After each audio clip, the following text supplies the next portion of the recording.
Welcome to the stream. I am Kel McDonald. I make comics you can read at kelmcdonald.com. And I am Alina Pete. I make webcomics that you can read at alina-pete.com or at weregeek.com. How has your past 2 weeks been, Alina? Because we skipped last week. Yeah, it's been good. It's been a time. There's been a lot of stuff going on in Yeah. Canada. I don't know if you've followed the news of our No. attempted insurrection up here. Oh, I did not hear about this. Oh, so we have a bunch of truckers who are shutting down our border in Ontario. Is that why there were tweets about like billionaires are gonna want to push automation more? Yeah, sort of. I think that was also another unrelated thing. I'm just drawing a very scared version of Okay. both of us because it's been that kind of week. But anyway, so much like in the States, these truckers were all white and white supremacists, and the cops were real excited to not do anything to harm them. Buddies with them. They're super Yeah. buddies. In fact, there's video of them like hugging a bunch of them, even though they Yeah, had to I like did shut down see the. that. Yeah, I just didn't know where like giving them trucker walking handshakes. strike was happening. Yeah, it's not it's Um, happening everywhere. It's real bad. There was some of it through town here last weekend. But we managed uh, to shut them down. There was a bunch of counter protesters who went and blocked them from driving past all the hospitals that they were gonna like lock down. There, I think this portrait of myself reflects my mood this past week. Just like, ugh. How has your mood been, Cal? Because I will draw a wolf that's emoting. oh, I got a massage today. Oh, So nice. So you feel pretty good. yeah. I'll draw a content wolf. Basically, since now have spare monies, Yeah. and I've been getting shape.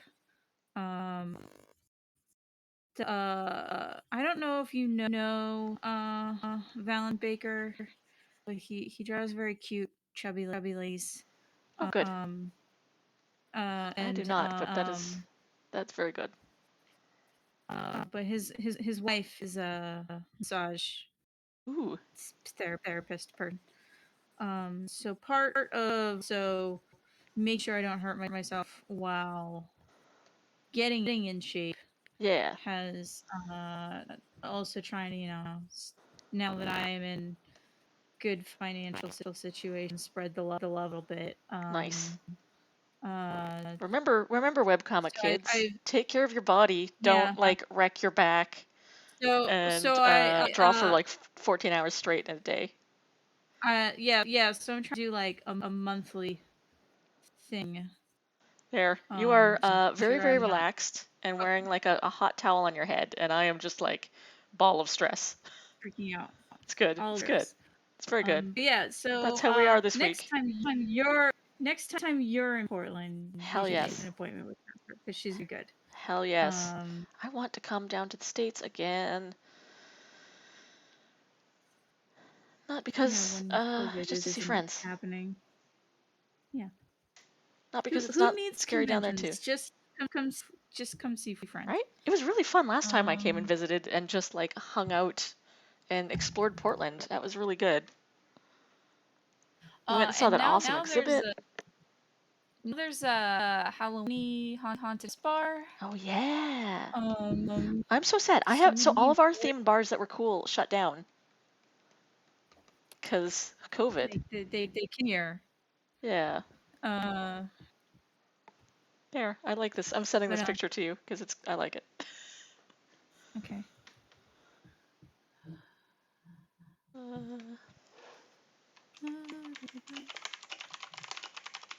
boom. I'll send it to you after the stream. I don't have any homework Okay. this week, so I'm just gonna like draw whatever, I guess.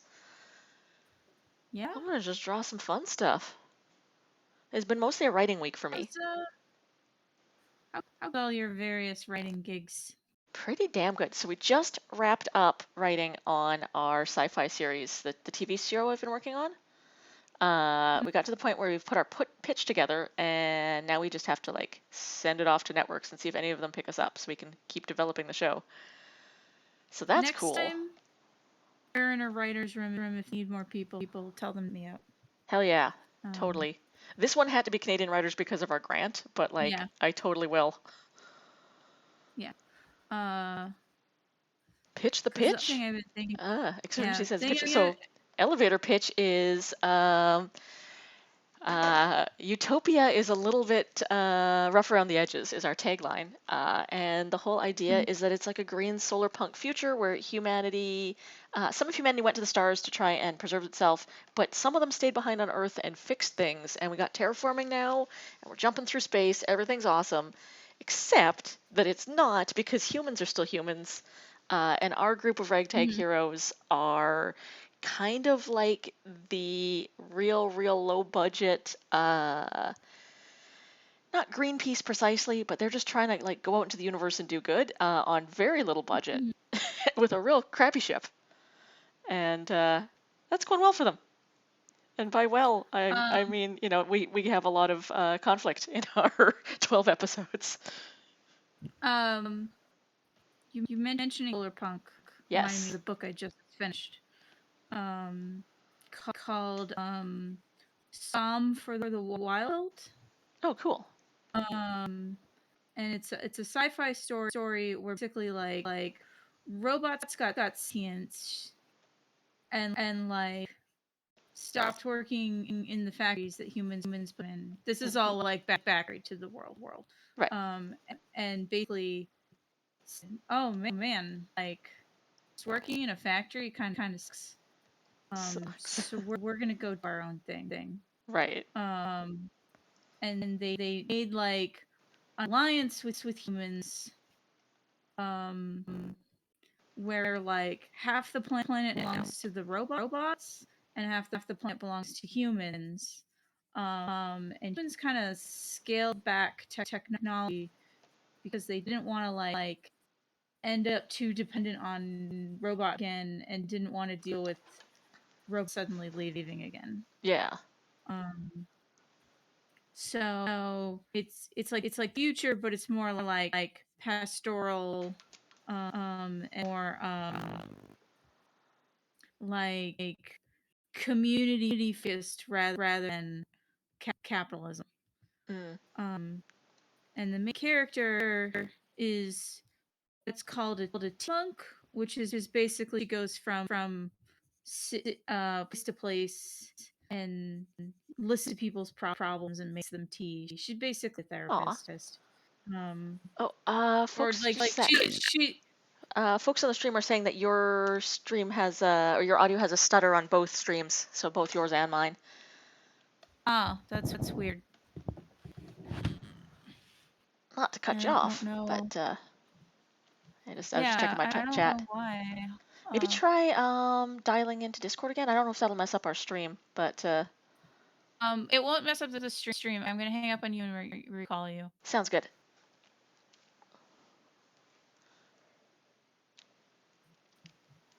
Hello again. Does that fix it? Yeah, you sound good now. Okay. Oh, Huh. no, it's I don't back. know what was up. No. Oh. I have no idea what's wrong. Weird. Is your headset wireless? So my mic isn't. My mic is wired in. Huh. My headphones are wireless. Weird. Let me quit the call and call you back? I don't know. I don't know if they'll fix anything.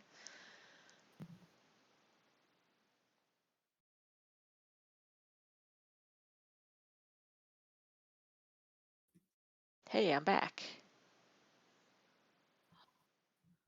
Hello. Hello. Don't know. I don't know if I fixed anything. It seems like it must be on my end if it's both of us. Yeah. No, No. it's the stutter's still there. It's weird. I have no idea what would be causing that.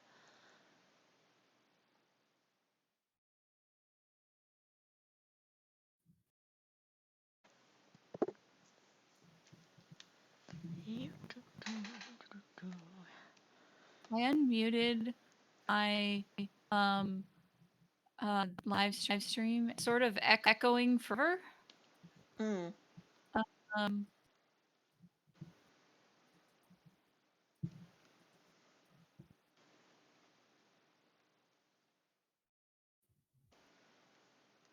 If there's some kind of okay. interference. My OBS is saying the echo bit is coming from you.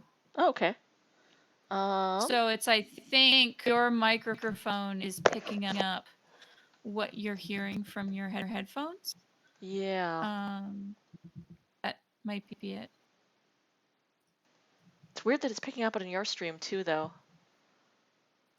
Well, because I'm not I have us on echoey. I have a separate track. Hold on. So like, what I'll show you what I'm seeing through screen share on let's see, where's my OBS?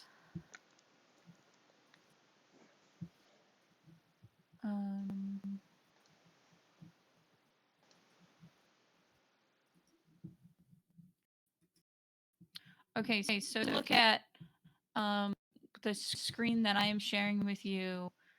You can see my OBS has me talking on like one one sort of thing. So and then whenever the bottom bar lights up, that's when you're talking. Gotcha. I'm not echoed though, am I? Like, what's with the I'm just looking at my audio settings as well. They seem to be set up like they normally are. And I've now closed down all instances of Twitch, so I'm not like double streaming or anything.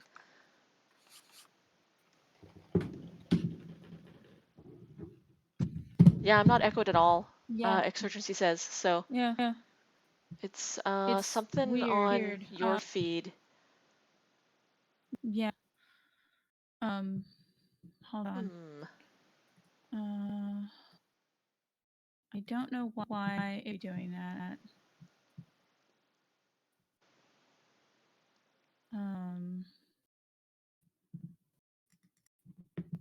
Yeah, and it can't be something like, it's not like you have two instances of Twitch over either, because then I'd have an echo as well.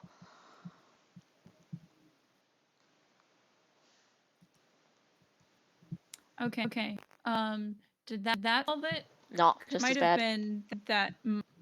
No. Okay, because the only thing I could think of that my thing was trying to take audio from the from Chrome. I might have to restart the stream. Gotcha. Or restart Discord maybe. Yeah, maybe that might work. Okay. I can keep things up on this end for a minute and just keep doodling and chatting to myself. Yeah.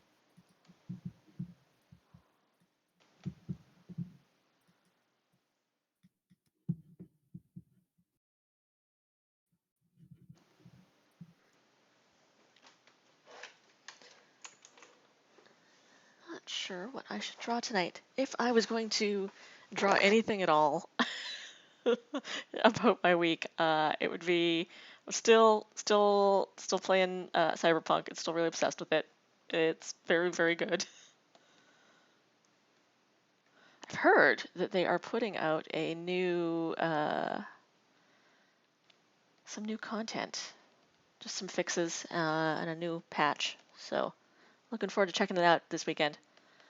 I only let myself play Cyberpunk on the weekend, or I would get like absolutely zero work done during the week. So I have to wait until Friday to play it, and I won't play it on Saturday because that is Trash Heroes night. And once I've been streaming all day, I don't want to really like spend the rest of the evening in front of the computer as well. But Sunday I'll probably binge through it a bunch again.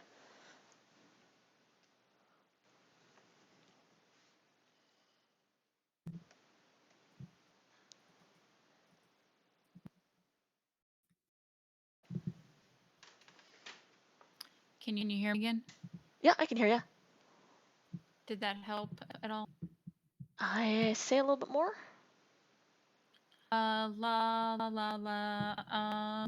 It's Okay. So yeah. Oh no, it's just I was gonna say I think it's less bad than it was, but I can hear it really. I can still hear it. I have no idea what's wrong. Like those. I'm out of ideas on how to fix it. Yeah.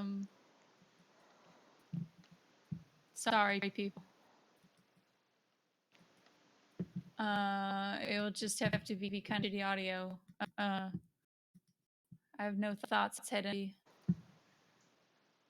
But yeah, I don't know why it's all echoey.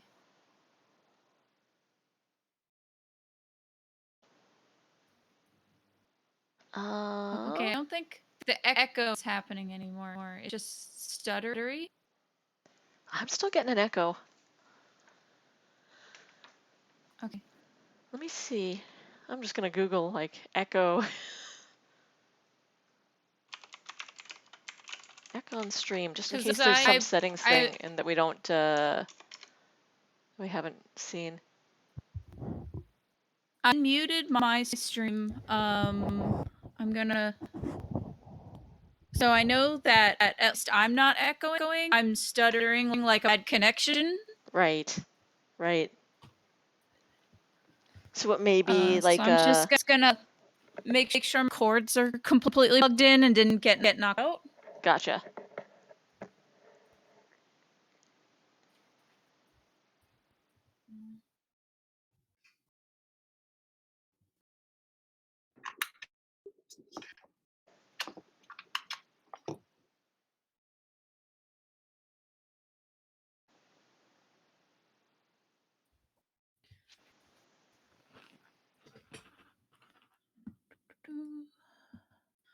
Because otherwise it might just be my internet.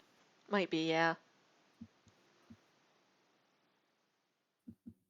Which sucks, and there's not much we can do about it.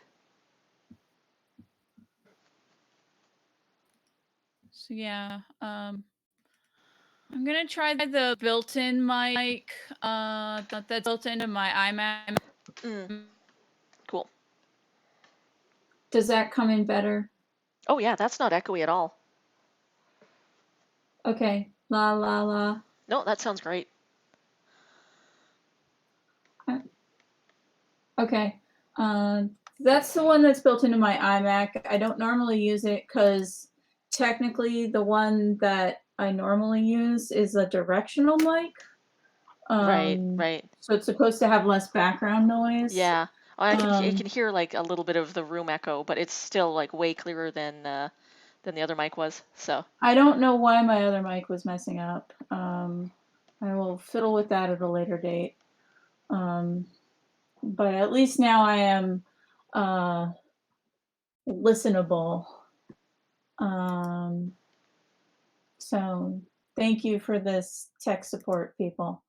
So then, anyway, so I was talking about the Psalms of the Wild Built. So the main character is like a tea monk, which is basically she makes tea for people and they vent to her. good. And God, I want that to be my job. Well, so Some the days. thing is like, so she travels from town to town and makes people tea, and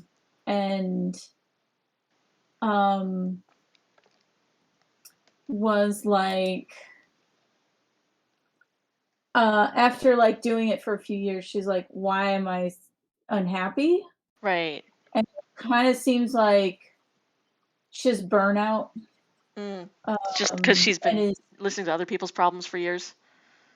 Yeah. Yeah. So it's kind of, and so she decides to like go visit this temple that like is technically in the robot side of like the world, and runs into a robot that was gonna go ask humans like, hey, how's it going?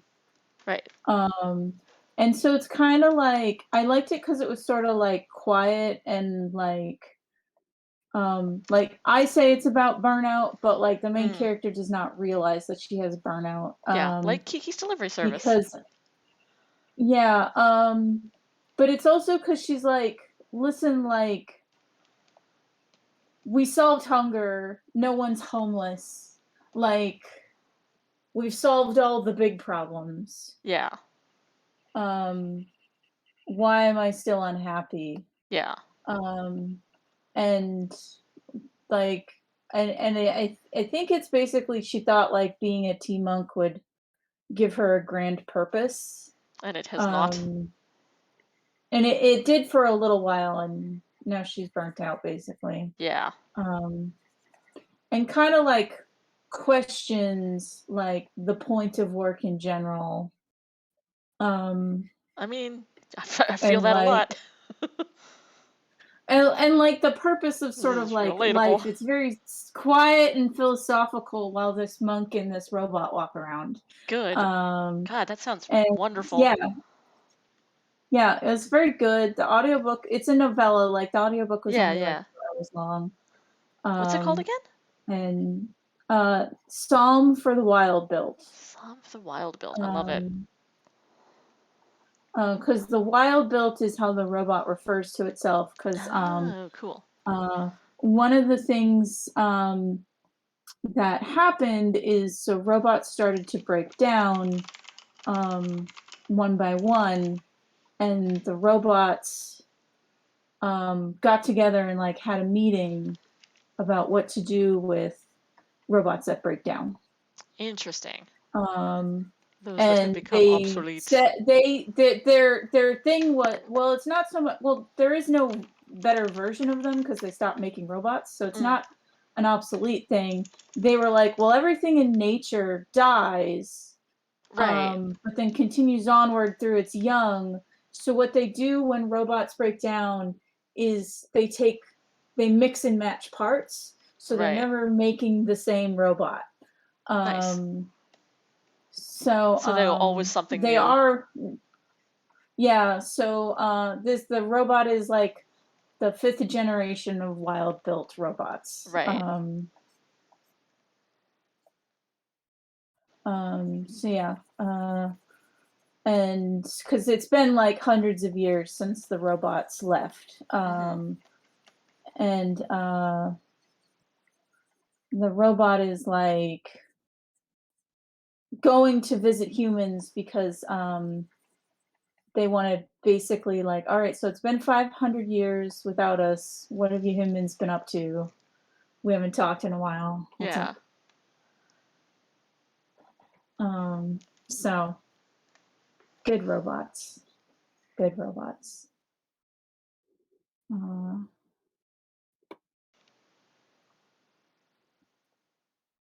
and so yeah, that was a good book I read recently. You read anything good recently? What have I read recently? Yes, so I read this YA book. I've been reading a bunch of YA lately because I've been trying to get some ideas for if I want to like do a YA novella, just kind of like getting voice ideas and stuff. And there's been some really good YA put out recently by like some cool people of color authors. And Mm-hmm. there is a Mm-hmm. whole curated section of it at my library. So I've just been like going through that list. And I can't remember the first one I read. It was by a black author, but I wasn't super impressed with it. It was just sort of like, what if kind of Hunger Gamesy, but in Africa? And I was like, okay, it's fun, but like in like mythical Africa too. So I was like, okay, interesting. Not super into the plot though, and it's a lot of the like really sort of obnoxious YA stuff of like this is all just a love triangle, and the girl who is a hero is like, I am the hero and I am too busy for all of this, but also I will have love triangles. And I was like, yeah, whatever. This is very very classic YA, not super big on this. But then the one I read was Ruxandra Khan, I think was the main character's name. It's like Ruxandra Khan, Mm-hmm. The Life and Lives of Ruxandra Khan. And it was very, very good. It was about a young Muslim girl who grew up in America and is gay and is trying to hide it from her parents, but then her parents find out. And they're fairly like with it and hip parents, but they've been always really good to her, but they completely lose their minds about her being gay because they have it built up in their heads that they're gonna she's gonna get married off to a good Bengali boy, and they've already got like a bunch of people lined up. And so they not really kidnap her, but they arrange for a family trip and lie and say that her grandmother is sick. And then they try various things to marry her off, but they're never pressuring her you will have to get married until some plot twists happen later in the book. And it's just she's a really, really interestingly written character. She's super relatable. The writing is really fresh and punchy. And it was so good that I went and I found the second book by that same author, which was, again, it's the name of the main character. And I'm struggling to remember it because it was like a week ago now. But it was, the main character's name is here. And this one takes place in Texas. And again, is about a young Muslim girl. But she's gay and proud, and that's fine, and that's not a problem in this book. But the guy at the school, who's this big jock, hates her because his dad's racist and is all making fun of her and her family for being terrorists, which is annoying. But she stands up to him one day, and then he gets his dad involved, and everything spirals out of control very quickly. He spray paints "You're not welcome here, terrorists" or something on their house. And then her father goes in the middle of the night to go and confront the other boy's dad because he's caught the boy doing it. And then her dad gets shot because he was trespassing on this rich white guy's property in the middle of the night. Sounds like Texas. Yup. And then because of that, he gets arrested, and because he's getting arrested, their 8 years that they have waited for to get their green card processed is suddenly put in serious jeopardy. And it gets really real really fast. The first 3 or 4 chapters are all this really nice, getting to know her family and stuff, and getting to know her new girlfriend. It's great, and then it all goes wrong in a single chapter, and you're just oh shit, how are they going to get out of this? Really intense story, kind of made me emotional.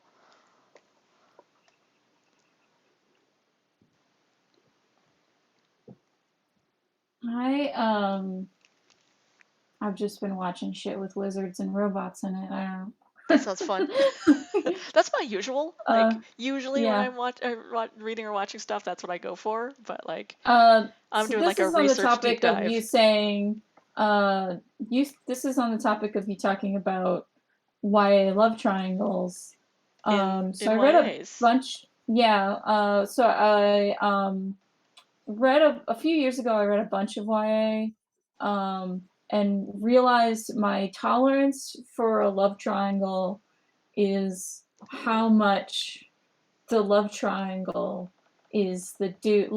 If you want me to pick a side in a love triangle, Yep. whichever dude is we need to stop the plot to talk about my feelings and my dick. That's the dude I'm gonna dislike. Yes. Because and the ride or die friend is yeah, cool, you're cool. Because and I realized this because I was reading this really good YA series, Court of Fives, which is about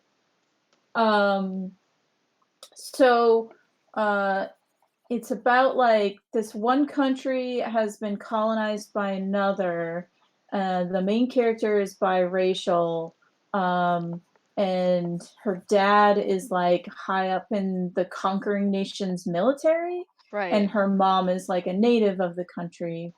And the local sport is mostly, the players are mostly from the nation that was conquered. And the main character is super into this made-up sport.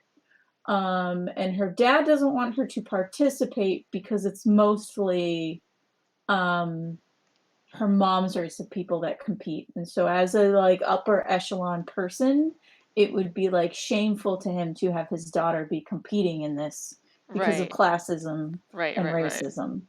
Um, and so she sneaks in and competes anyway. Good. Other person who snuck in to compete is like the crown prince of the nation who who had to sneak in to compete for similar reasons.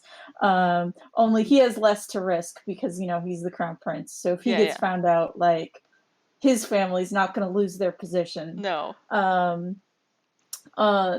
So she beats the crown prince. Good. And then her dad dies. And her family loses their like special status, except for her, because now the crown prince is gonna like sponsor her to be a professional athlete. Oh. So Of she's this kind of super game. so Nice. she's kind of ignoring the tumultuous political situation because she's like, cool, I get to play this sport that I really like. Right. And so then her other love interest is the same race as her mom, and like is part of like an underground like revolution. Let's overthrow the monarchy. And and they did a good job. The story did a great job of making both guys likable, and both guys like you understand why she might be drawn to both of them, because like Right. the revolutionary guy's kind of sassy. He's got a lot of good like barbs, and when he is challenging the main character for ignoring the tumultuous political situation, he has a point. She is ignoring the fact that like she is being used as a prop to justify the conquest of her mother's people. Yeah, that seems like a problem. And she's like, man, I just want to play my sports ball. I like my sports ball though, and I'm getting sponsored to do it. I'm good and at it. So then like she goes and hangs out with the prince, and he's not challenging her in all these political ways, and is encouraging her to just play the sports ball. But he's also, literally part of the main mechanism that's suppressing people. Right. So I was kind of like, oh, this is one of the few love triangles where I don't know which one I'm rooting for. Like, I'm kind of leaning toward the revolutionary guy. He has a good point. Yeah. But it gets toward the end of the trilogy, because they're always trilogies. Yeah, of course. Yeah, that's how you do a YA series. Come on. And she finally realizes that she can't ignore the political situation that's going on. As it turns out, sports ball does not end racism. What? And I thought it could. So she joins like the revolution, and at first Crown Prince guy doesn't get it, and that's like what causes the rift between them. And so then they're about to do their big final thing, and then the revolutionary guy is like, hey, hold on a second. I know we're about to do this important like revolutionary thing, but I really need to talk to you about my dick. I do have the feelings for you, like, and we should get it on. Yeah, and I was like, really? Now? This is when you bring it up? Really? This is not the time. Yeah. And I instantly like turned on him. It was like, now is not the time, sir. No. Like, there are other things going on that are more important than your penis. Yep. There's a thing. There's a revolution happening. But don't you know he's teenager? It's very important. And it was the thing that also like made me okay with her like hooking up with the crown prince guy is when the big revolutionary thing happens. Yep. It's basically he overthrows his dad and like helps the revolution cause a coup. Oh, interesting. And then like and he helps like disassemble the monarchy. Nice. So like he overthrows his dad and then instantly dissolves the monarchy. And So the prince then is like actually the doing little more for the revolution. yeah, and then the epilogue is him being like, I kind of don't know what to do with myself now because I've yeah. I can't have. I'm not getting weighted on hand and foot anymore. Yeah. I did the big thing. I thought it would make everything great. Yeah. But this sucks. And it's kind of him being like, well, I don't know what to do with myself now, so right. I guess I'll join the army. Shrug. Like, lols. I was doing this for shits and giggles anyway, so interesting. I mean, like, yeah, so it was kind of like, now I'm also insufferable because I've set YA series is to that high bar of if the main character is going to hook up with their oppressor, said oppressor better disassemble the entire system that gave them power before they get together. Good. This can be a lot bigger. There we go. There we go. I was drawing it a really tiny size for some reason. I don't know why. Because the other YA book I read most recently like did not live up to that, and I think might be one of the worst books I've ever read. Yeah. And I kind of am annoyed at the friend that told me to read it and wanted me to read it. It's like, Kel, you like YA, right? What about this one? It was actually, I was very baffled because it was kind of like, what made you think that I personally would like this? Because it was supposed to be like The Bachelor in the dystopia future, but that's a cool concept. And the royal family of this kingdom has like a bachelor setup to pick like the prince's wife. Yep. As like a state propaganda thing. And it was kind of like I went into it expecting it to be trashy. And it was because it's The Bachelor, and instead it was the main character sits in her room and does a lot of nothing, and then why is this not grainy anymore? Continues to do nothing, and then she finds out that there's a rebellion, but actually there's two rebellions. There's the bad rebellion that is too violent, and then there's the good rebellion, which doesn't want to dissolve the monarchy. They just want to like change stuff a little bit. Just a little tweak. And like when I was venting about how bad this book was to another friend, I was like, it's Joe Biden's rebellion. Because that's how I felt about the other ones. Good. Yeah, it was good. Yeah. There was a lot wrong with this series that I won't go into, but right. Was it written by a white guy? But safe. Was it written by a white guy? No, it was written by a white lady. Really? Oh well, you know that's whose husband is a pastor.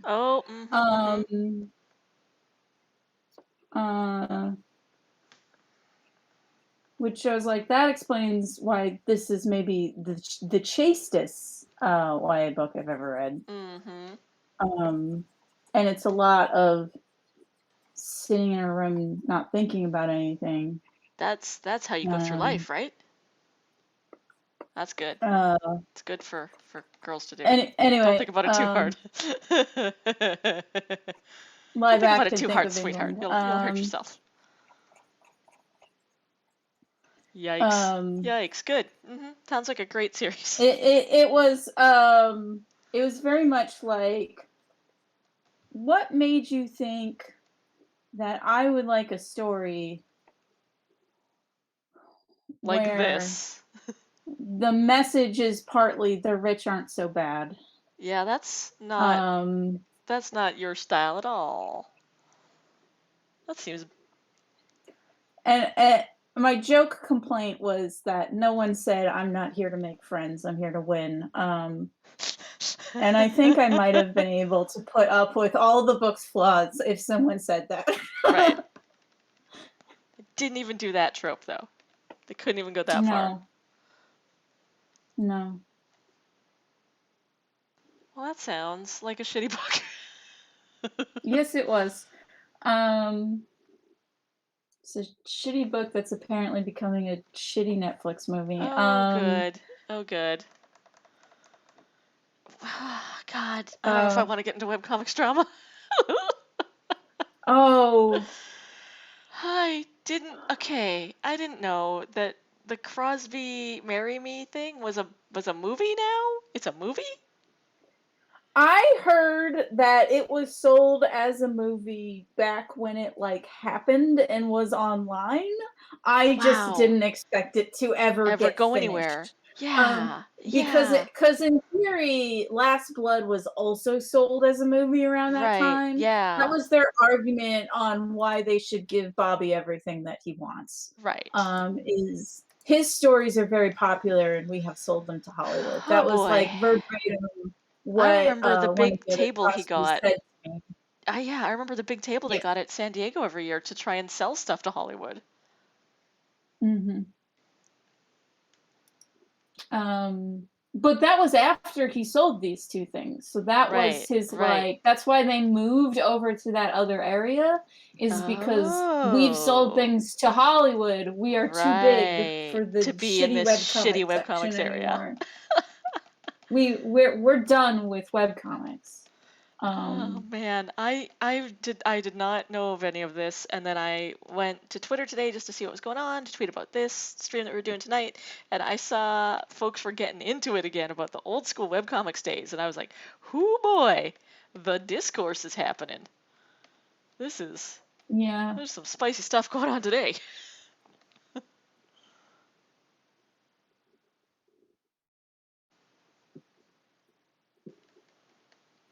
Anyway, what were people saying? Because I have not been paying attention to anything related to them. Don't pay attention to anything on the internet right now. It will only make you feel sad and bad or weird. Although this thread was fun. It was like weird encounters folks have had back in the bad old days of webcomics, both with other webcomics people and occasionally with fans. But the majority of the discourse today was like about, do you remember when it was a thing in webcomics to like shit on other creators for no reason? Because that would make you more popular somehow? Yes, the Scott Kurtz method of promotion. I wasn't going to name names, but if you're going to... yeah. So that's a thing. That's what folks were talking about today. On the old interwebs. I was trying to distract myself from the fact that another batch of unmarked graves had been found today in Canada. Oh. So that's good. Well, I guess distracting yourself with webcomic drama is it was refreshing. Not so bad then. Yeah. I remember one time when Scott Kurtz and Bobby Crosby got into an argument in my comments section. Oh boy. And I forget what Scott Kurtz wrote. Oh no. But like Bobby wrote like a 5-page essay in response. Oh no. And the thing that struck me about it was like giant paragraph, giant paragraph, giant paragraph. No one in my family has ever lived in a school. Giant paragraph, giant paragraph, giant paragraph. And the fact that no one in my family has ever lived in a school was all on its own just made it stick out all the more. Nice. And you're just like, wow, okay. That's the thing that I remember about Bobby Crosby the most, is no one in my family has ever lived in a school.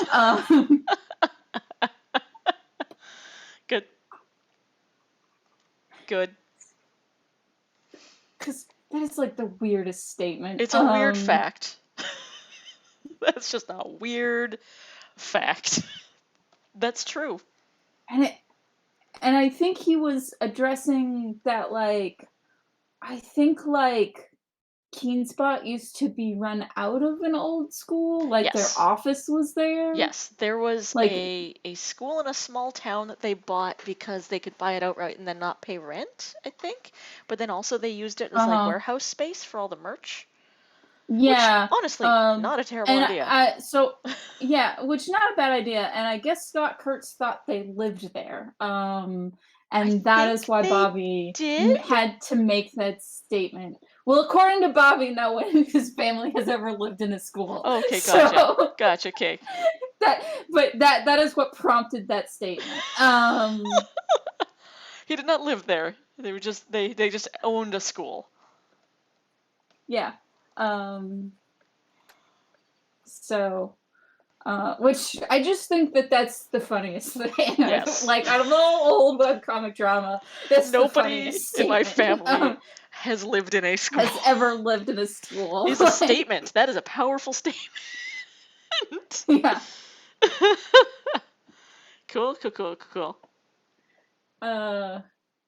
And that's a story that I'm fine with repeating because I feel like it doesn't actually make anyone look that bad. It's No, just a it's very just a silly funny statement thing all to on its say. own. Yeah. God, I did not pay much attention to that back in the old days. I was just like, I'm over here doing my own comics thing. Well, the These reason people are why way the more popular than argument me, so I won't happened even get involved. Well, the reason why it happened is because that's when Keenspot fired me. Right. So, Yeah. and I decided to air all their dirty laundry because I was 19 and very mature. Right. Um, That is a thing. but yeah, so yeah, Keenspot is a thing that existed. Yep.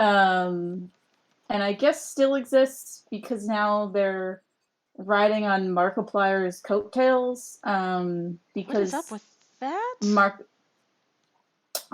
So this is my other funny internet factoid that doesn't actually make anyone look bad.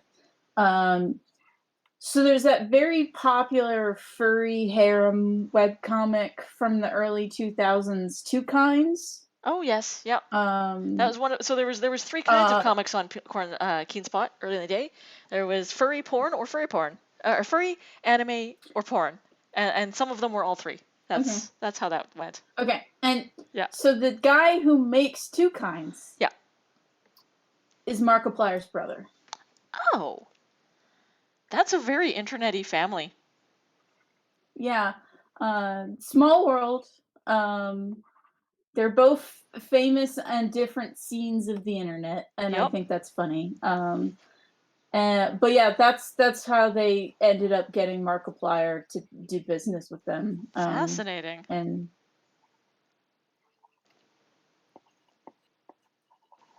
so it's just like, yeah, this is the same company that printed my brother's books, and you can also maybe stole a come bunch. over here. Yeah, who knows? Yeah.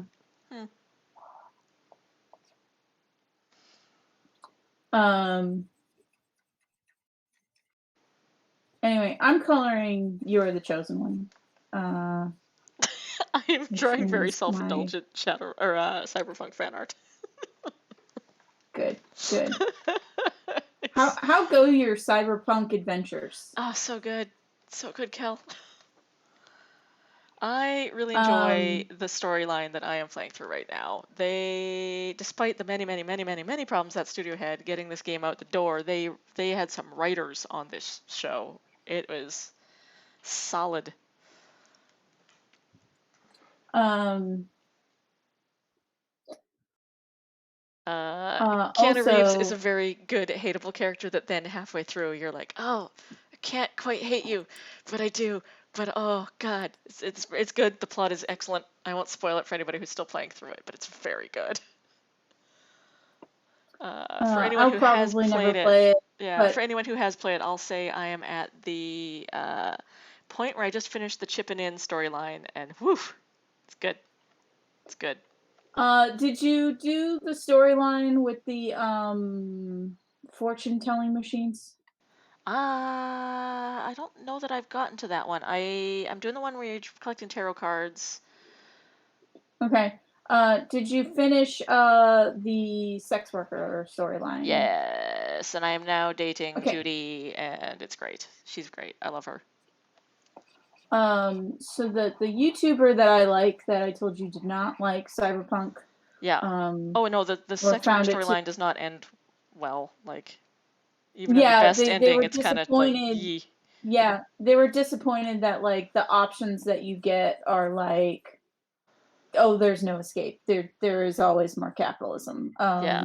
Which like is kind When of a they theme of Cyberpunk, but also like I could see a writing room full of just dudes deciding that that was the Mhm. case and not letting people have fun even in fantasy. and it's basically like their main complaint is like that there is just no hope. Yeah. And it's very capital realism that it's easier to imagine the end of the world than the end of capitalism. Yeah. Um, so, Which I mean, kind of a theme of Cyberpunk, but also fairly depressing. well, so they argue that like other cyberpunks, you have like Decker and I forget the lady's name in Blade Runner, like they drive off together, Yeah, at and least there's that like escape. that's like a vaguely hopeful ending, and Yeah. like so like this vaguely like there is like some slimmer of escape. So they compare it to Cloudpunk, Mm. which is also a very cyberpunk setting. Mm-hmm. Um, and that has like um, their video on Cloudpunk talks about like the reason why they like Cloudpunk is because they're not worried about being overly serious. Mm. They can make their points better. Right. Be- and Because it's a little one bit of the things inherently that they ridiculous and not like we're grim dark, grim. yeah, yeah, and so one of the things that they do is rather than like everything being depressing all the time, there are goofy bits like um you made a gang of robots that are like we're the worst criminals ever. Right. And they're like we commit the worst crimes, and you ask them What are what your the worst crimes? crimes are. Yeah. Urban renewal, bitches. Like Good. because robots, when given the rules of capitalism where everything has to be profitable, a green space that has no profit Is the and is punkest thing you for can do. people to enjoy Yeah. is the punkiest thing you can do. I Like mean, that's so true. That's just truth. and so yeah, so it's kind of like you have that little like bit of hopeful glimmer in the cyberpunk landscape, and Nice. they want something like that in cyberpunk Mm-hmm. 20 whatever 77. whatever the numbers are at the end. It's always funny Yeah, because it's based off of a role-playing game. And much like yeah. Shadowrun, it has not dated super great because like the first one I think came out in the late 80s, early 90s. I think it was an 80s production, that one. So it was like Cyberpunk 2020 because 2020 sounds cool, Hmm. right? At least Hmm. before it actually happened, it sounded real cool and futury. Turns out it sucked. But so there's like stuff in the role playing game where like yeah in the year 2020 this happens and this other thing happens and this other thing happens, so they're kind of calling to that in the game setting a little bit where they're like yeah 2020 was the year that this happened and I was already like chromed up and running around the streets, and you're like no though.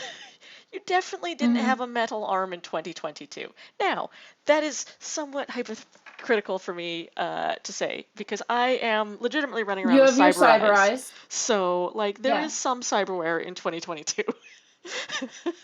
Just, um I don't have a metal arm. But yeah, so that is sort of like, so the sex workers not having an option where you can make an actual difference. For me, it feels like they were going to write more to that storyline and then didn't because of the very many budget constraints. But because, so the actual plot line when you're running through it, you do succeed. And there's clearly different levels of success that you can do. They give you like 3 choices at the end. It's like kill this person, leave this person alive, or do this other thing. And you're like, okay, well, I can make some choices here. And then that all goes pretty well. Although if you do kill somebody, your girlfriend is like, wow, you are, I knew that you were a mercenary, but like you are actually killing people. I gotta go away and think about this for a bit. Which, like, legit, right? That's fair. That's fair. That's a good thing that you should probably do if your girlfriend is a killer. So like that's good. And then the storyline ends, and then there's like the romance part where you go and you meet your girlfriend who's like, no, I've come to terms with you being a killer and I still love you, so like let's get it on. In a real awkward 3D animated way, because like I have not seen any good sex scenes in any video games. They're all awful and weird and awkward.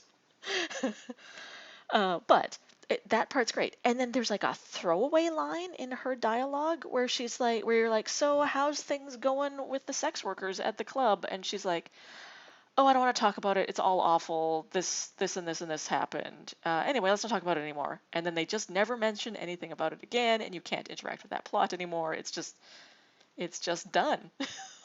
Yeah. And I'm like, well, that feels like they didn't have enough funding to actually wrap that up in a way that was not but awful. So like the way that there is no good ending for that storyline. Yeah. Like that continues in kind of all the side quests, and that was their main complaint. Like I am scared about the ending. I've heard. I'm very worried that they won't stick the landing on this game because I've been enjoying it very much. Because it's like they were the one that said Johnny thinks the revolution's worth dying for, but not worth living for. Yeah. And kind of seems like Johnny is what they think of revolutionaries in general. That it's meaningless. Right. And that was kind of their main complaint about Cyberpunk. And they were bummed that Cyberpunk had this message when, like, we're in a so point of many time in history where actually it's messages of you should keep fighting are relevant on a daily basis. Yeah. And so the other big example there we go. I can draw arms. Can I draw arms? I don't know. So yeah, so the Nightly Elf is in my chat saying Alina's stream has unechoed audio, so I guess the audio problem is back. I don't know. No, I don't hear echoey from you. I don't know. But whoa, what the heck's going on with my stream? No, I'm good. That was just on my end. Ha ha ha. I didn't wreck everything. Although I can't hear Kel's audio anymore, so I don't. Oh no, you're back. Oh, I was just not talking. I was listening to my stream unmuted to see if there was an echo. Sweet. I'm not picking one up, maybe.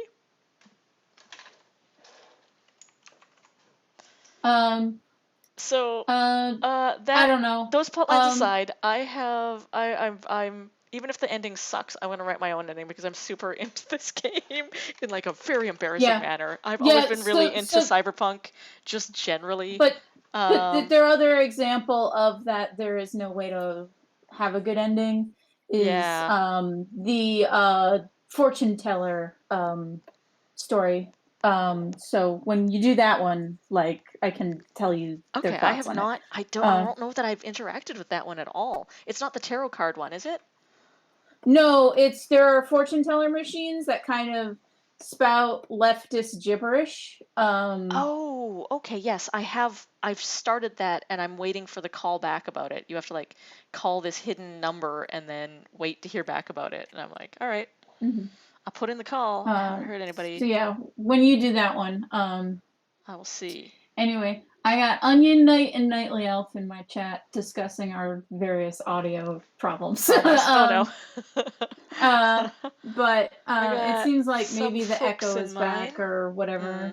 Boo, only on your end though, because I'm not hearing it. You sound good here. Yeah. Okay, Onion Knight's saying it's fine. It's like Oh, okay. nitpicky audio thing. Good. Anyway, so Onion Knight is happy to vibe. Sweet. Is We're just what vibing. he's saying. We're just vibing Vibe tonight. times. Good. Vibing, talking about some video games. I got Onion Knight to read Mort, the Discworld book. Onion Knight is in a Discord group I'm in, and I successfully got said Discord group to do a book club where we're going to read a bunch of Discworld books. Nice. But Onion Knight really likes the I could murder for a curry line from Death. Yes. Which I think the Discworld website sells t-shirts that have Death saying that. Oh, good. Because that's a very good very good t-shirt line. Mm-hmm. It's a very good t-shirty statement. Mm-hmm. And I can draw those, right?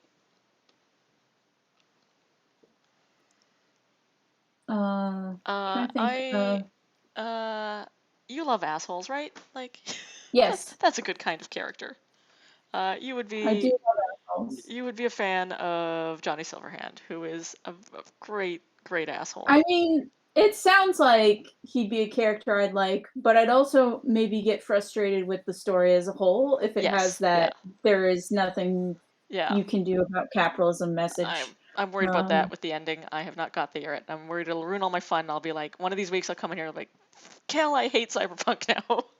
Nightly Elf You'll is have to worry about saying, that. my favorite Cyberpunk setting remains Bubblegum Crisis. Ooh.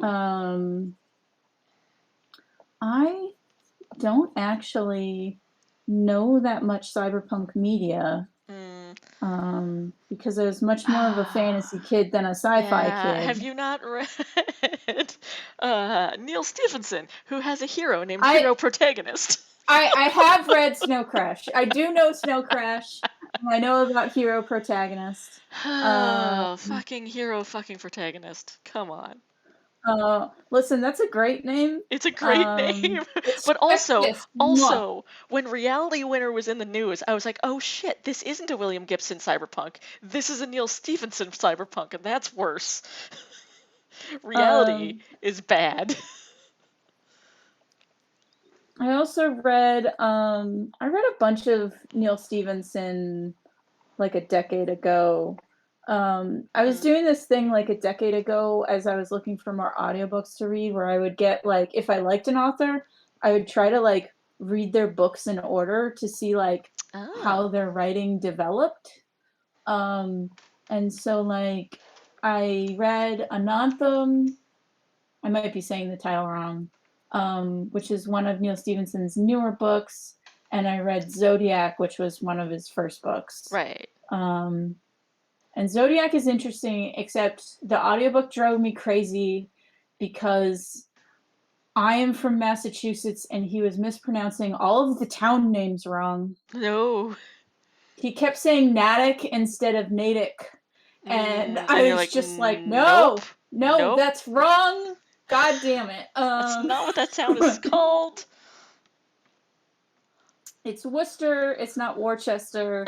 Like the sauce. It's Worcester sauce. Yeah, so Zodiac was interesting because it was like nano machines that eat pollution got loose in like the Boston Harbor. Interesting. And like I forget why that was, what the nano machines were doing that were bad. Like it was something about like they were multiplying too fast and that was gonna fuck things up worse than the pollution. Right.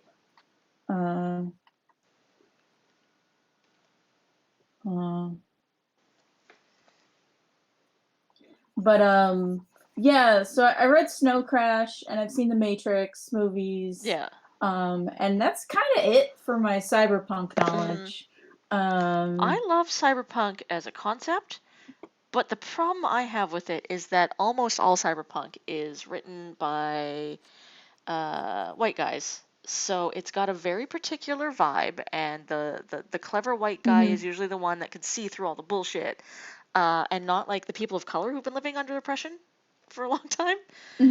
So that's a problem. And also the way to survive it is not to like band together and take collectivist action, but to be the coolest white guy with the biggest gun or the coolest moves. Yeah. Which, you know, come on. That's oh boy, that's definitely a stance that you can take. It's not. That's definitely a white guy chosen one stance. Okay, I'm looking up Zodiac on Wikipedia to see what the stuff is doing.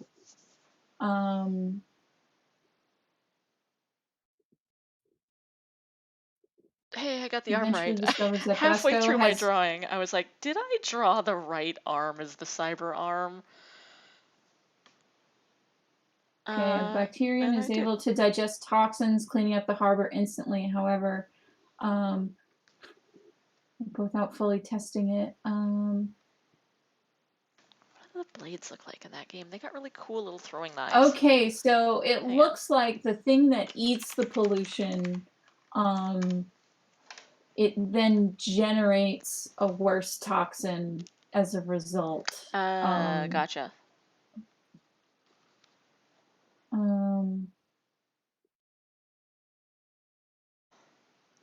So that's why the stuff is bad. It hadn't completed testing. Right. Don't release untested atmospheric changing things into just everywhere. That's bad. Don't do it. And so it was interesting. You know who would do that though? Is like so many millionaires. They'd be like, I'm gonna show you that I can save the world, and then they will fuck everything up. Well, no, they have to charge you, so they wouldn't release it intentionally until someone paid them a lot of money to do it. But a government would do it to show their populace that they were doing something about the climate crisis. Yeah. Onion Knight says on Valentine's Day he watched Reacher with a date, and that show was terrible in such a profoundly funny way. There is a scene where a large white man teaches a black man in the Deep South about blues. Oh no! Oh no! Oh no! Oh no! That's giving me a lot of La La Land vibes. No. Oh boy! Oh, I love anyway, it. Oh no! That's bad. But yeah. Whew. Anyway, Zodiac was pretty good. It's interesting because it's like, since it takes place in the real world, you can see like the exposition style that gets used in Snow Crash getting developed. But interesting. He doesn't have to explain as much because it's our world. He only has to explain the science, like bacterium part. Yeah. And then what's interesting is Anantham, which he wrote decades later, he explains nothing. He just dumps you in, and you got to figure it out from context clues. Right. You're just like, okay. And that is about monks that worship math. Yeah. And don't have any technology. But they live in a world that has technology. Interesting. I forget their religious reason for not using technology. I guess them being good at math makes them closer to God or something like that. Right. But it was very interesting to compare and contrast. Onion Knight, that is one of my favorite Jenny Nicholson videos. Onion Knight is talking about, Jenny Nicholson's a YouTuber, and one of her videos is she read a very bad book called Trigger Warning. Which is about a very, very big man. All right. The author needs you to know this man is giant. Cool. It's just very tall. So big. He's like an ex-Marine or something, and he's going to college, and like terrorists attack the college. Right. Um, and it's like this college isn't a safe space for much longer, and it's very Oh clearly God. like Oh no. Oh so. no. What's This great is not a is safe like place to be a Jenny white man. sums up Jenny sums up this whole like only a big white man can save these Oh ineffectual liberal no. snowflake Oh college no. students. Um, and what's great is that's the first half of the video. The second Oh half no. is Jenny looking into who wrote Trigger Warning. Oh boy. And twist, the author died 20 years ago. Um,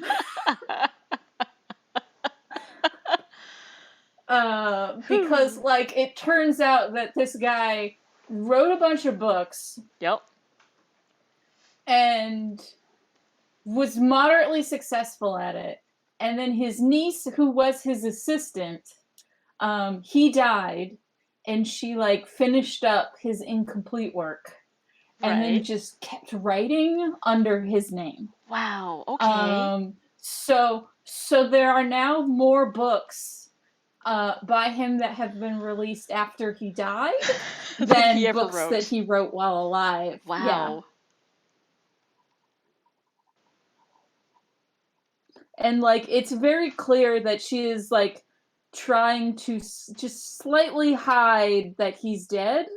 Like Right. if you do digging you can find out that he's dead, but it's very clear that like because he did have a fan base. She's just um appropriated the fan base and it's hers now, and she's like, "Hi, I'm definitely this yeah, guy. Hi, how you doing?"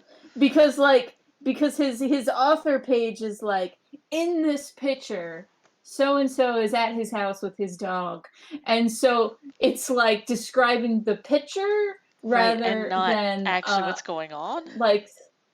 like not like his current situation, Right, um because and his so you, current you might situation get the that he's impression if you dead. just glanced at it that he was still alive and writing Yeah. books and not somebody else. uh Fascinating. and it's also like she has clearly like clued into how to get more money from this fan base than her uncle ever did, because she was being like super mercenary about using her uncle's Right. name. When her uncle was writing, he wrote like a variety of genres, like here are some westerns, here are Mm, some horror stories, and then like as she takes over it becomes more and more like military fiction. that's what's making that money. Yeah. Whoo boy. um Fascinating. yeah, yeah, it's a great video to watch. Uh,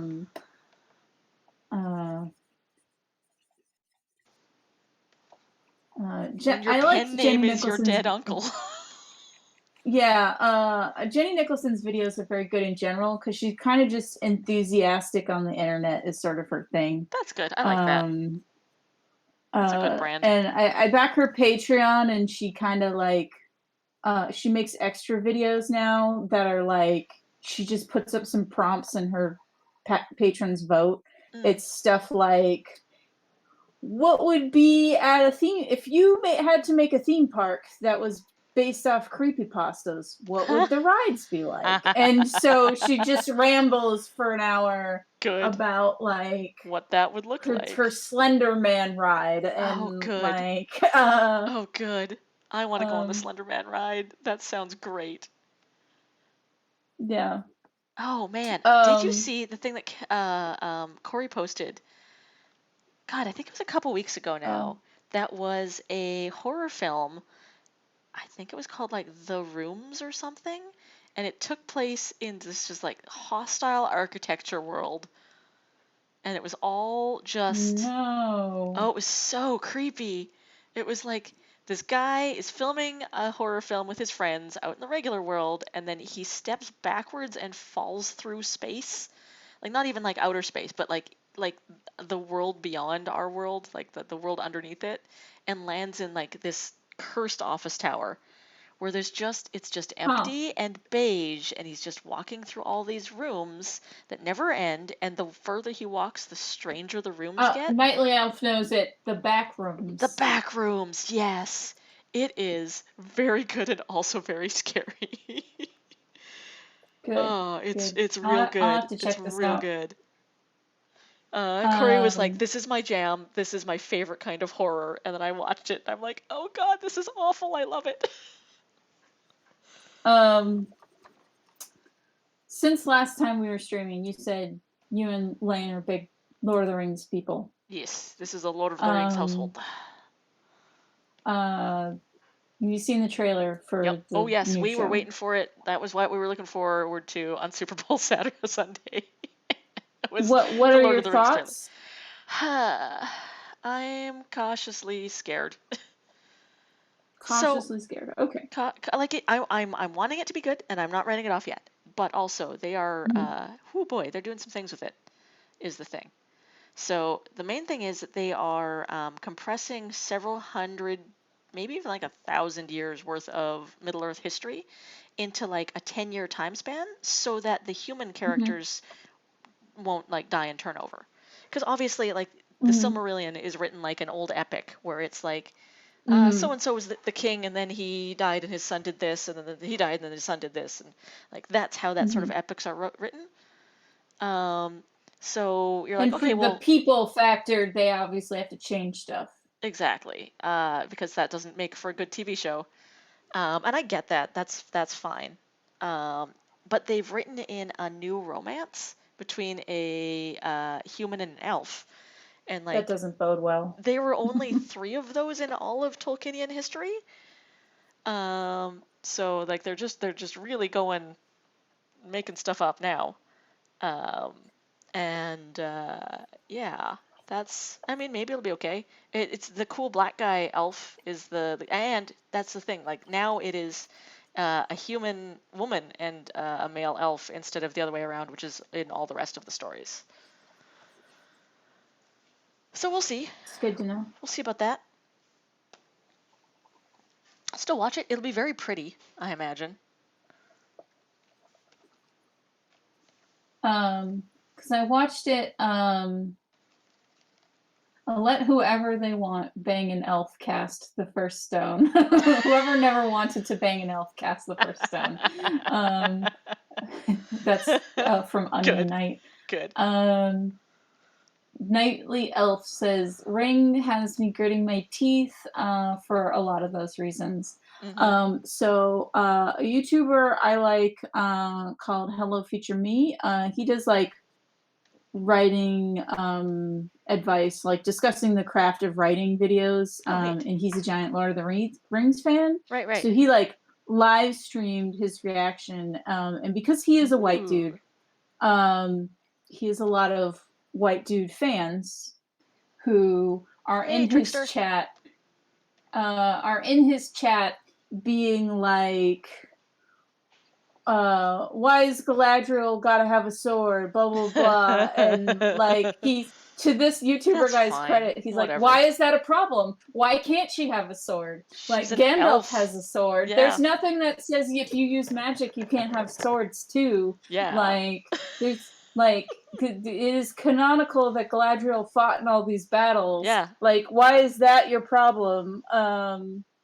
Good. Uh and My only problem with Galadriel is they made her look very young, and it's like, yes, she's only 4,000 instead of 8,000 years old at this time period. Oh, super young. She's a yeah. baby. But yeah, so like he was like, whenever someone came with those types of criticisms, he like called them on it. Good. And like someone said that I just don't want forced diversity. He's like, how is it forced? God.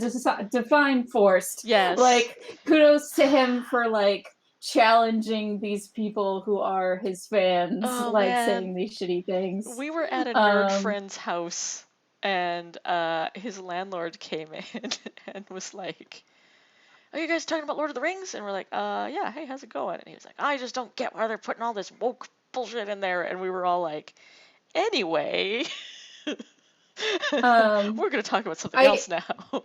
I have heard one good argument on why elves got to be white, which is not in particular to Lord of the Rings.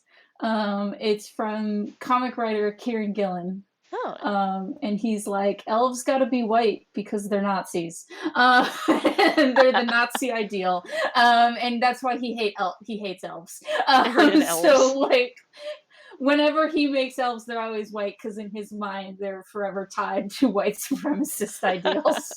So So it's like, that's his choice. okay, I can understand if that's the angle you're going with. That's why Mm-hmm. your elves all got to be white. My other criticism is that they made Elrond brown-haired, which is weird because he's Noldor who have black hair. That's their thing. That's how you tell a Noldor elf. So that's You know what? whatever. Like, yeah, I don't got a dog in this race or horse No. in this race. It did make me want to read the So I'm Silmarillion just again, though, so that's cool. I'm probably gonna do that once I'm done my the 3 books I'm currently reading. I yeah, can't read just one book at a time. I have to um read like 4. all of my Lord of the Rings knowledge comes from listening to friends discuss it while I ask them questions. Gotcha. Um, so I know that like Gandalf is like kind of an angel. Yes. Like, and I know like lore things like that because I've Yeah. watched YouTube videos explaining it, but I've not read the Silmarils. Gotcha. Because I did not have the patience for it. It's I didn't dense. I don't even, blame you. yeah. Listen, there's no funny hobbits in it, so No barrel riding. yeah. Listen, just my my interest in Lord of the Rings is how much Merry and Pippin are there, and that is Good. Good. if they're not there, then I'm not interested. Have you listened to their Um, podcast? Like Billy Boyd and Dominic Monaghan, obviously not. They are not in character as the no. hobbits for the podcast. I mean, they could be, and I would They still might as listen well to be. it. It's that they were just themselves.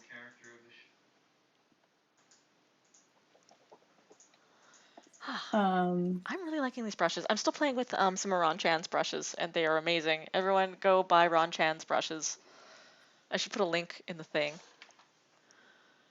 I'm using the Friendin Copic marker brush. That's what I shade with because it gives me a slightly softer edge that I have a bit easier time controlling than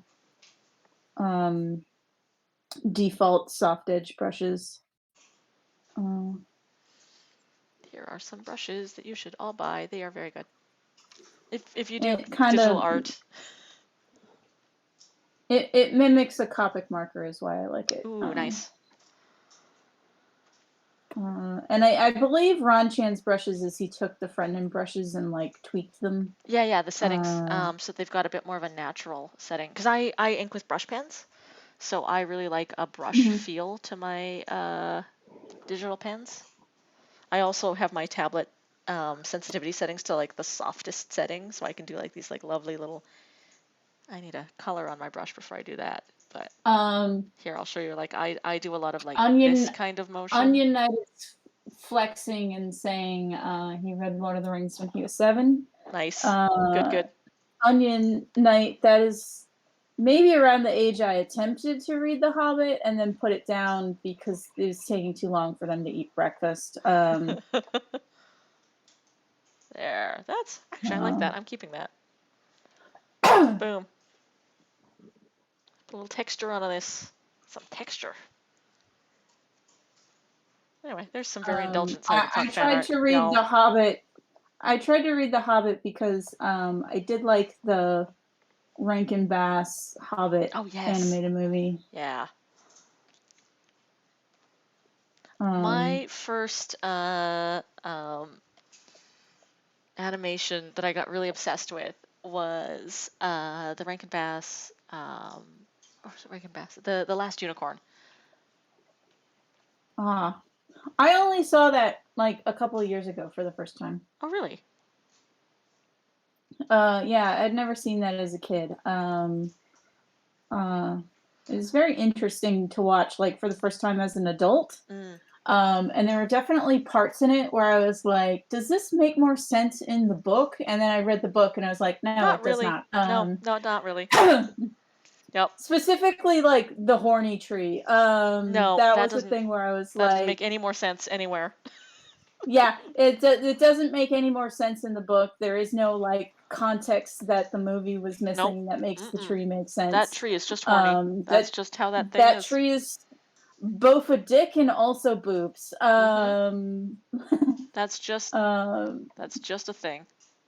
We wandered into the author's weird fan fic, and yeah. now we have to deal with it.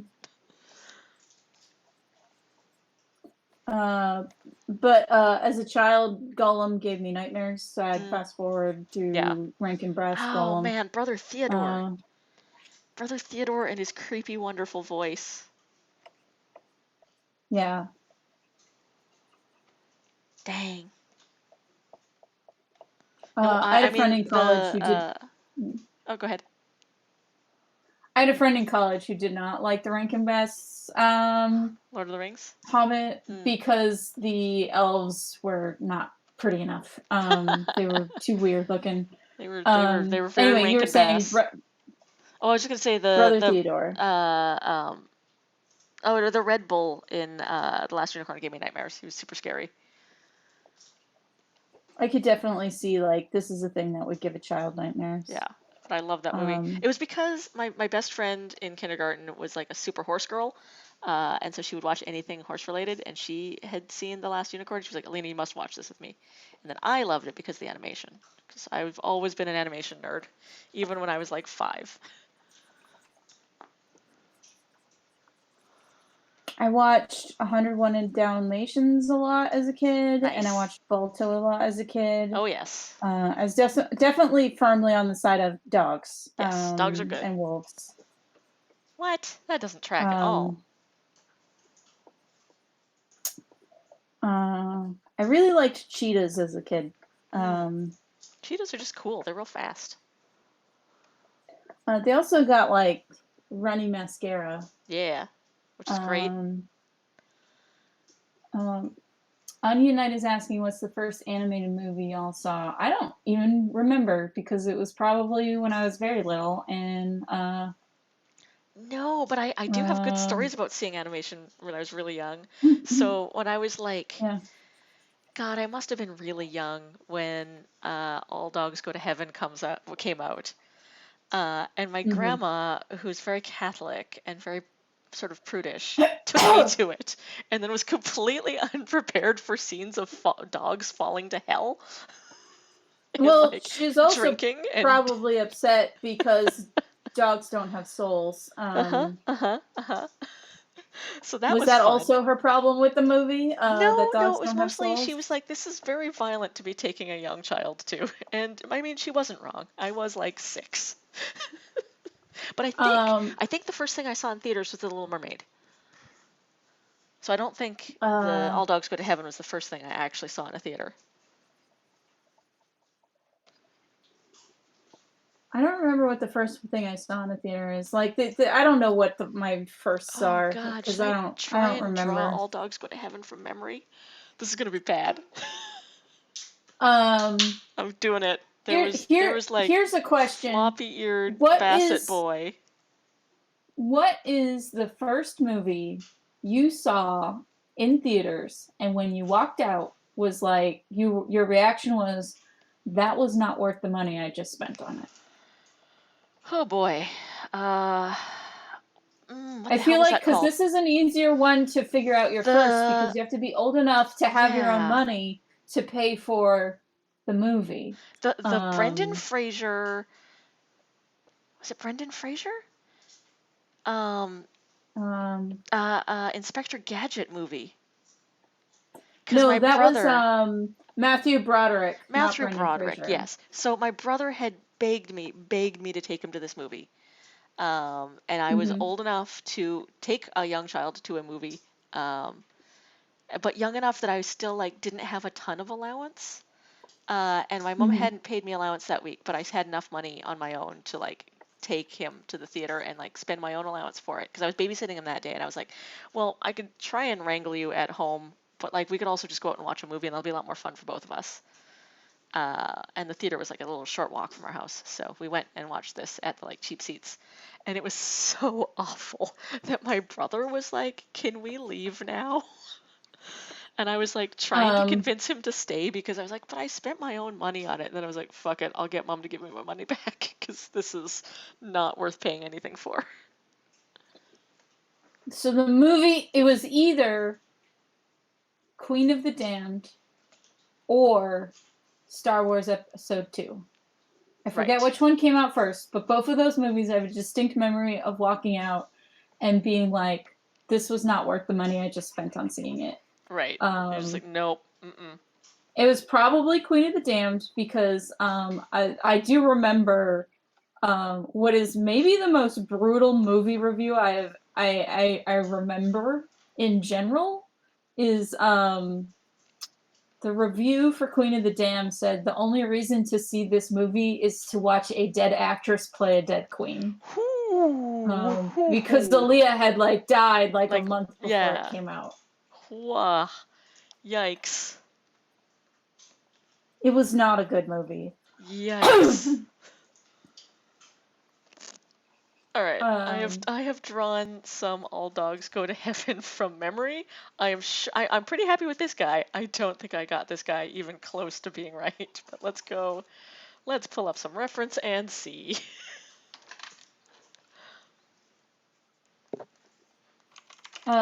People in the chat, what is the first movies you remember being like, this was not worth the money I just spent on it? I mean, I didn't get this terribly wrong. Let me grab a screenshot here. Nightly Elf is saying the Super Mario Brothers movie. Oh, that one was not good. Yep. Yep. Listen, his name is Mario Mario. Mario. Yeah. Mario. Luigi Mario and Mario Mario. Yeah. But see, Onion Knight, you can't say that because you didn't have your own money at 4. So, yeah. This one I legit spent my own money to go see it, and I was like, this was awful, actually.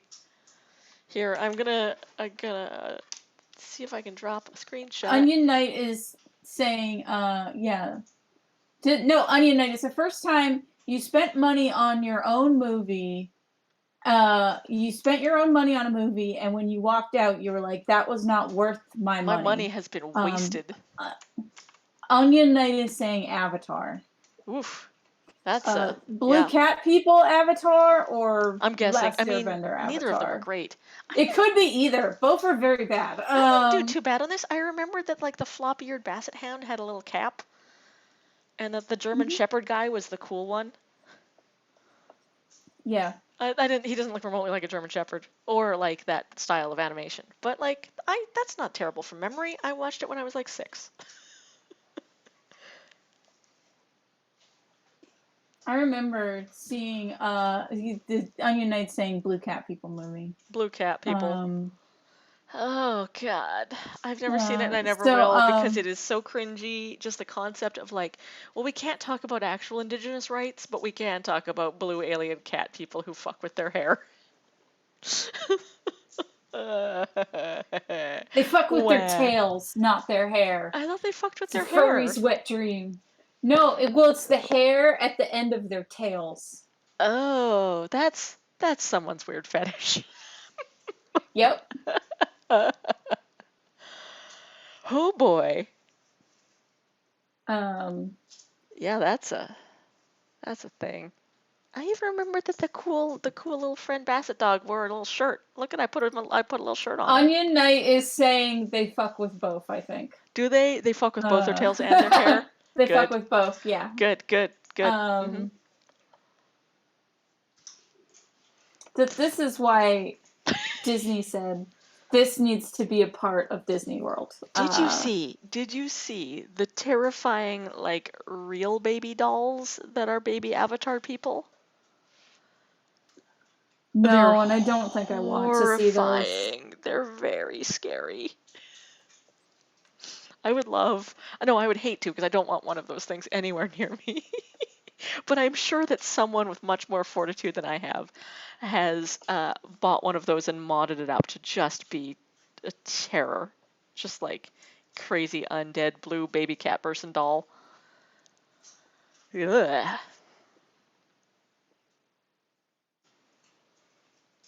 Have you seen the trailer for the new Rescue Rangers movie? I have not. I.e., I did. maybe a sequel to Roger Rabbit, sort of? I did see a debate on how are the animators on that movie classified, visual effects people or animators. Oh, I saw, yeah. I saw Spike and Kelly talking about that because Kelly's in the animation industry. Yeah, and it's because like visual effects people are not covered by the Animation Guild. Yeah. So doing all of these live action visual effects heavy movies is a way to get around unions. Yeah.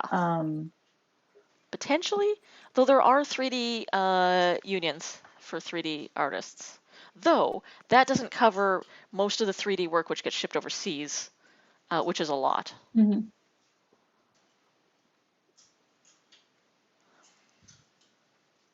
Hey, the Apex, how's it going? People in my chat are still debating how the blue cat people fuck. Hair or tail? Why not the both? It's yeah.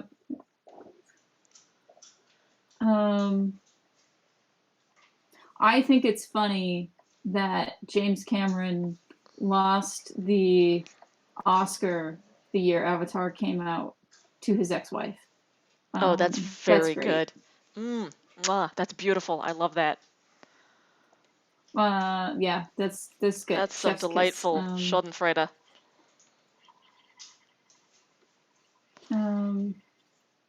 I drew the dead dog guy in his actual proper on-model form instead of just my from memory. In All Dogs Go to Heaven, it took me forever to realize the bad guy's name is Carface and not Scarface. Yes. Like, his name is supposed to be referencing Scarface, but as a kid, I just thought he was named Scarface. Because that's such a better name for a villain. Like, Yup. Carface is a dumb name. Like, his face does not look like a car. No. I mean, it would have been great if they had, if they just drawn, like, chair-faced Chippendale, but, like, his whole entire head is a car. Yeah. The villain designs in The Tick are very good. And by good, I mean dumb in a really wonderful way.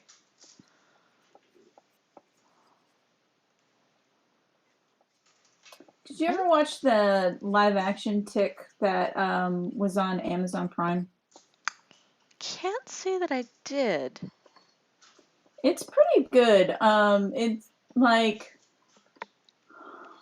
I get all judgy about superhero stuff because we've reached such like oversaturation. Yeah. And so many like superhero deconstructions are like, but what if superheroes were bad actually?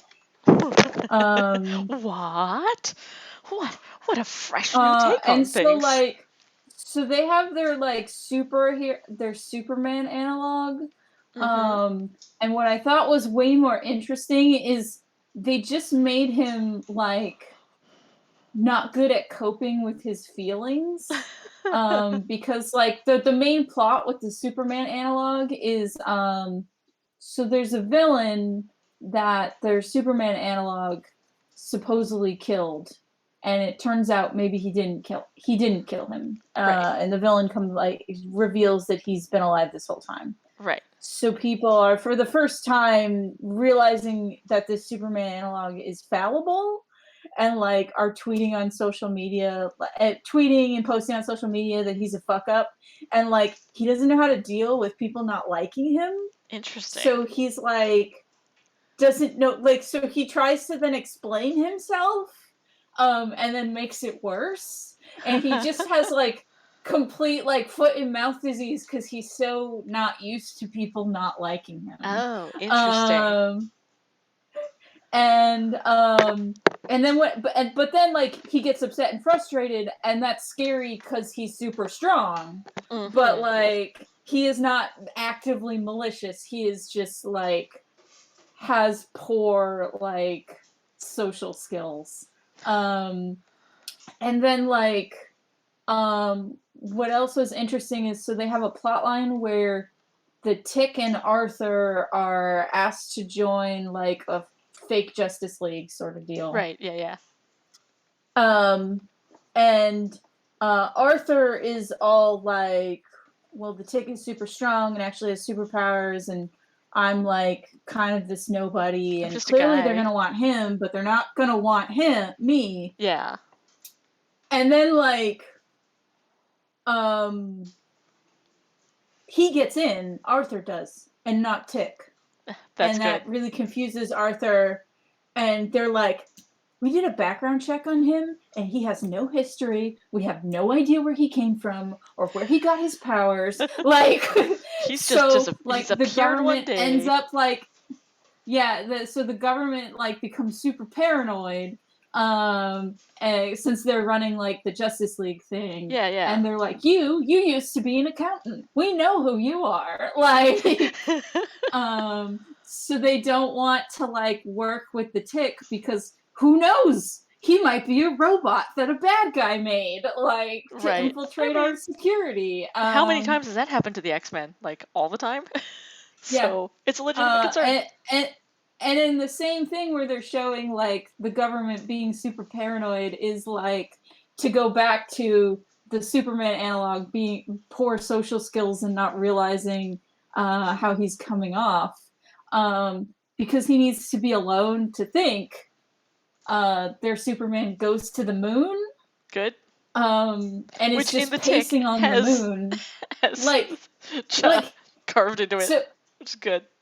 Yeah, so he's just pacing on the moon while he like thinks and mutters to himself. And so we cut to him on the moon being like, what if I did this? And like just like talking things out, like the way someone who's anxious would do in their kitchen. Yeah. And then it cuts to the government guys that are like, why is he on the moon? What's he doing on the moon? He's totally plotting something. Like, yeah.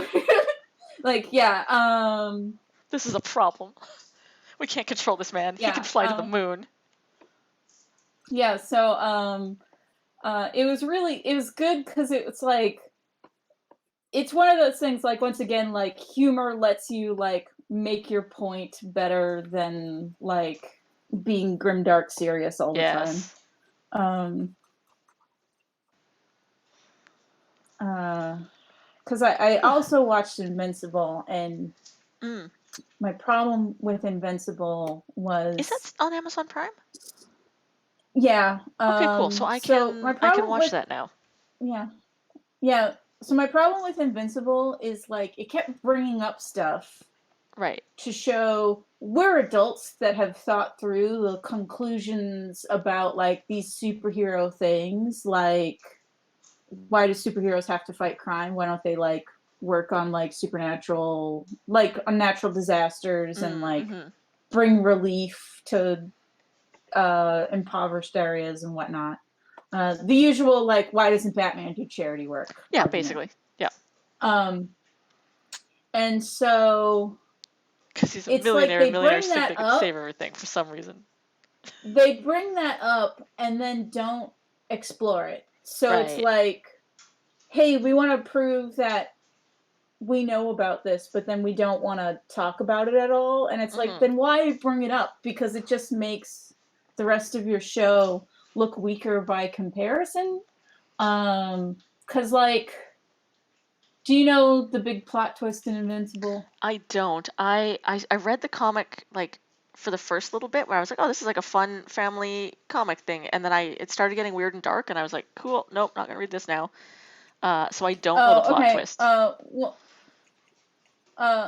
Well, the one thing I think the show does better than the comic is it's more upfront about what the plot twist is going to be. Gotcha. Because it's pretty much revealed in the first episode, and the tension comes more from when does the main character find out the plot twist. Right. His dad's evil, basically. Yeah, I think I read His that part dad's in the evil. comic, and then I was like, oh, okay. I get it. Yeah, so And then his dad was sent to conquer Earth. He's from like he's like an alien rather than guy. Yeah. He's not like, I'm Earth's he's defender. Vegeta. Yes. Gotcha. He's Vegeta pretending to be Goku. So his Yeah. whole like Superman shtick is to get Earth on his side. And also to see like what their defenses are, like because to get Earth to trust him. Oh, if he's on the Justice League, he'll get all the secret stuff. He's not actually on the Justice League. Like he doesn't like teams is like a thing that he specifically says. But like he knows that the Justice League exists and what they're capable of. So he's basically taking notes so that way his home planet can invade later. Cool. Good. And so the big showdown at the end is main character learns out his dad is evil and part of an empire. And now he's got dad immediately says, yeah, well, so dad immediately says to son, okay, you should join the empire and we're going to take over the humans and we're going to just fuck them up, take them over by force. Right. And son is like, no. And then they fight to prove that like dad is stronger and he's stronger than all the humans and the humans can't stop them. Yeah. So his son is the only thing standing in the way of this takeover. So why can't he just, get on board, be part of the takeover? Yeah. And he beats the shit out of his son. And I feel like, okay, since he likes his son and like they're an empire and they want to conquer everyone, but like they don't need to jump to violence right away. Like, because why doesn't dad try to talk son into helping the empire by saying, we have more advanced medicine, we can cure cancer, these are all the cool things we can do if we take over Earth. And he never does that side of the sales pitch. He does the like, you should join the empire, by the way, you got to get cool with killing humans real quick, son. Right. Like, he doesn't lead up to it. He jumps straight to, you got to get cool with mass murder right away. Just the old Star Trek or Star Wars method where it's like, right, I'm going to be evil now, I guess I should kill children. Yeah. There's no in between. So no subtlety. He never says, and so it's like, okay, they're an empire and they think their empire is good, so he needs to have arguments on why he thinks the empire is good. Yeah. He never makes those arguments for his son to rebuttal before resorting to violence. He just resorts to violence.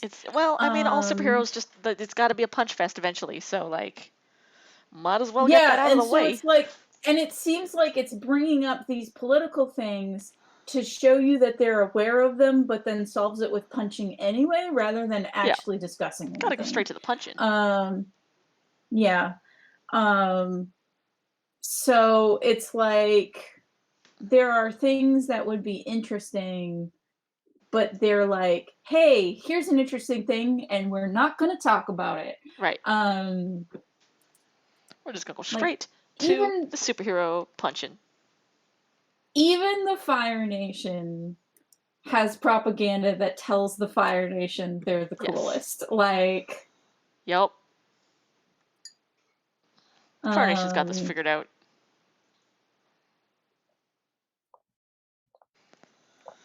There is no war in Ba Sing Se. Well, that's Earth Nation. That's the Earth Kingdom. Yeah, that's Earth Kingdom. Yeah. But also they've got their propaganda figured out. Yeah. So like, you couldn't have thought of some like propaganda for these guys. These Superman fascists. That's a great sentence.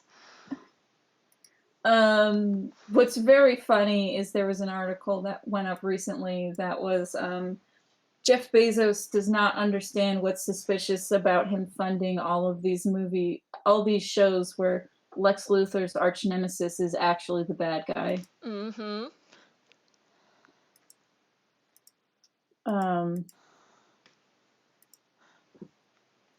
Also, his testing Yeah, on cyber implants led to like all of the monkeys dying, and also the that was university. Elon Musk. Oh, that was Elon Musk. That's a different I crazy mean, billionaire. they're interchangeable.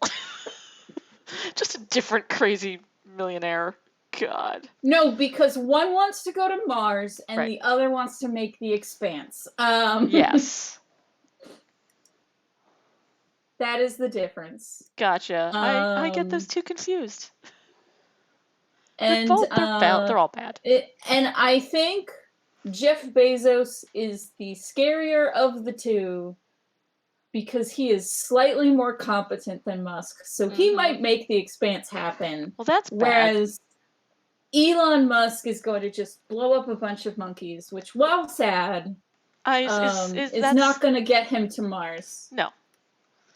Which is also sad that he's not going to end up on Mars. It'd be fine if just he went to Mars and didn't spend millions of money getting there, and then we didn't have to worry about him anymore. That'd be great. That sounds fun. Yeah. I had a surreal moment when I was playing Cyberpunk where I was like, they had this, like, because there's like a news network that you can listen to while you're driving your little car around. And they've got these like ridiculous news stories of like, blah, blah, blah, blah, blah, this crazy thing is happening. And they were like, I don't remember the specific news story, but it was very sort of like, oh yeah, that's just our news today. That's fine. It's fine that our real world is in Cyberpunk. This horrible dystopian Night City future. Great. That's good. When Elon Musk announced that brain chip thing, one of the first tweets I saw about it was someone saying, this man's cars regularly blow up when you use them. Yes. I don't trust him to put anything in my head. Yep. I'm going to show you the pages I just finished. Sweet. I, for no reason that I can tell, am drawing Gadget Rescue Rangers just because it was mentioned briefly in the stream, and why not? Yeah, and a lot of people want to fuck Gadget. I mean, yep. She's a gateway furry. Nice. I like your color scheme in there. Thank you. I like the guy with the feather cloak. My favorite bit is that he has this little attempt at a mustache. Just the vaguest bit of a line above his lip. That's very good. I also really like his very freckled arms. Yeah. He's trying very hard to look like an adult and a but he's not quite wizard. there yet. He's got to work on that wizard beard. Yeah. He's like, I'm grown up. Look at my 5 hairs. He's entirely in this comic because of the documentary about the making of the Island of Dr. Moreau. Oh, good. Have you seen that documentary? I have not, but I think you were telling me about it, and there was like a wizard who blessed the project, and then he died. Yes, he died, and all his spells came undone. God, make sure your wizard doesn't die, y'all. But the way that the wizard is introduced into the narrative is the director saying, "So I called up my wizard friend." Yes. And he says it like, of course you have a wizard friend. Like a wizard friend is a thing that everyone has. I could call up a wizard friend. Couldn't you? I do not have a wizard friend. I'm lacking. Kel, get with the program. Get a wizard.